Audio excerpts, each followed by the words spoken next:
TGR. Hey guys, it's Onyx, ya boy from TGR, of course. And I'm gonna do something a little bit different today. It's the first of a new series that we're gonna start as a whole, and it's essentially a video essay. I'm using Sekiro as the game I'm gonna be discussing, and I really want to get your constructive criticism, some feedback. I want to see if you guys like this type of content. Should I do more of it? And where did I mess up? Because I'm sure I made some sort of mistake on it. Anyway, let's just get started. Again, I hope you enjoy it. But first, I gotta get my Pikachu ears for my next session. See what happens, eh? Here we go. Just playing Sekiro. One of the best games ever. Oh my god. Oh, look at this guy. Let's see what's going on with him. What the fuck? Oh my god. Okay, alright, well, I wasn't expecting this shit. Oh my god. Okay, alright, here we go. What? There's a guy right there! Help me, bro! Okay, well, this is bullcrap. Oh my god, they just keep coming at me. Nope. Oh, okay. Oh, well, that's bullcrap. I'm not even gonna try. You know why? Because this game is hard. But that's okay. When discussing and looking at difficulty in video games, there's always this common point of view. You always look at older games that were more difficult, games like Contra or the Mega Mans of the Nintendo Entertainment System. At the time, there were also the arcades to consider. Those games, however, were designed on purpose to be difficult to, take as many coins as possible before a player would either give up or, try to reach the end of the game. These things did all change, however, when gaming came into the home. At this point, developers had to think of ways to make the game difficult, but also not impossible. After this, the gaming industry as a whole kind of went into a more guided approach. Difficulty became something that was ultimately up to the player, at least for the most part. Around the 32-bit generation, the industry introduced a lot of difficulty options. Games like Resident Evil, for example, would give you the option of easy or normal. It wasn't really until later, however, that the industry started delving into more cinematic games. These cinematic experiences became more handholdy, and this changed the industry for the better or worse. In 2009, Demon's Souls released and reinvigorated the industry. After that, From Software, its developer, released a spiritual successor titled Dark Souls.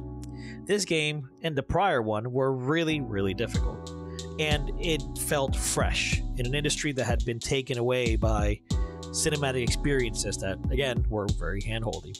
Comparisons were made to the series so much, in fact, that even modern games like Cuphead ended up being called the Dark Souls of platformers by certain publications. And that's kind of why we're here today. I want to talk to you guys about difficulty and what I feel is the right mindset to have when discussing difficult video games. The overall discussion surrounding Sekiro Shadows Die Twice is what sparked me to make this video. To start, I want to lay out the ideas behind my point of view. There's going to be three major examples to support my idea. The first example is difficulty versus accessibility, and what I mean when I discuss accessibility. The second point is earning a reward versus being given a reward. And the final point will be the design philosophy behind a game versus the player desire. So let's go ahead and look over difficulty versus accessibility. To start, I do want to mention that accessibility in general is a major issue that the gaming industry has to work on. There aren't really as many options as there should be for disabled gamers to really get into the hobby as much as it should be, really. The fact that a game like the Spyro Trilogy, it comes out on launch day without subtitles is just horrible. It signifies that there's a major issue. However, when I use accessibility in this video, I want you to know I'm focusing specifically on how easy it is for a game to reach a wider generalized audience. With that said, I'm aware that when you have an ultra difficult game, it can become more of a niche title. But that will always come at a price. Yes, I want games to be appreciated by more people around the world, but at what cost will that appreciation come at? Should an artist let go of their vision so more people can play their game? That question brings me to my next point. which is earning a reward versus being given a reward. Games like Dragon Quest XI, which are JRPGs at their basic levels, feel like they reward the player quite consistently. Levels, items, new powers, weapons, etc. There's always something to look forward to. But these rewards come without excessive effort. Sometimes the games will have a difficulty spike, but it's an overall easy experience. This is why you can customize the difficulty before you begin your adventure by adding in extra parameters to the game, by making the enemies more difficult or things like that. This arguably makes the game more interesting and provides satisfaction for earning your rewards. Multiplayer games, like Apex Legends, also provide this by giving rewards for surviving a PvP environment. However, that is a very, very different ballpark, as those games are just naturally difficult because you're going up against other humans. Games like Devil May Cry 5 also provide a unique challenge where you can beat the game with the natural developed challenge of going against the computer enemies and just surviving to the end, but there's also this added carrot on a stick, which is the style meter. Trying to get that triple S rank in as many battles as possible incentivizes players to develop a fun playstyle that is unique to them. Though it's entirely optional, you don't have to get triple S ranks to beat the game. I also do want to add that when thinking of Sekiro and thinking of the difficulty that it does present, there is also a genuine satisfaction that you get from beating these bad guys. I haven't felt acceleration like this in a very, very long time. So I want you guys to keep that in mind when you think about earning a reward like I mentioned earlier versus being given a reward. Okay, you earn that reward, you earn that victory, versus it just feeling like something that you just barely had to work for. And then we move on to games like Sekiro, which are more streamlined in the sense that you play them a very specific way. You have a variety of weapons and skills that you can use to tackle each roadblock, and each boss, which in this game have weaknesses to certain abilities and skills, which actually take me back to Mega Man and games of the good old days, if you will. So this kind of design leads to player experimentation, and when you discover what works for you, then you as an individual feel the satisfaction that the developers intended to provide. Which leads me to my final point. Design philosophy versus player desire. Sometimes we as consumers really want the desire and experience to cater to our specific wants and needs.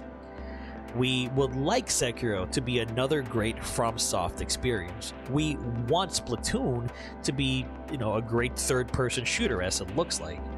But this takes away from what the designers behind those games aimed as a goal of theirs when they were developing that title.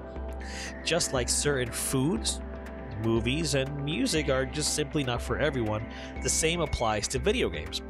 A difficult game that has amazing payoff may not be everyone's cup of tea, and that's totally fine. I feel like there's this ideology out there that people have that everybody should feel the same way that they do, and I think that's misguided.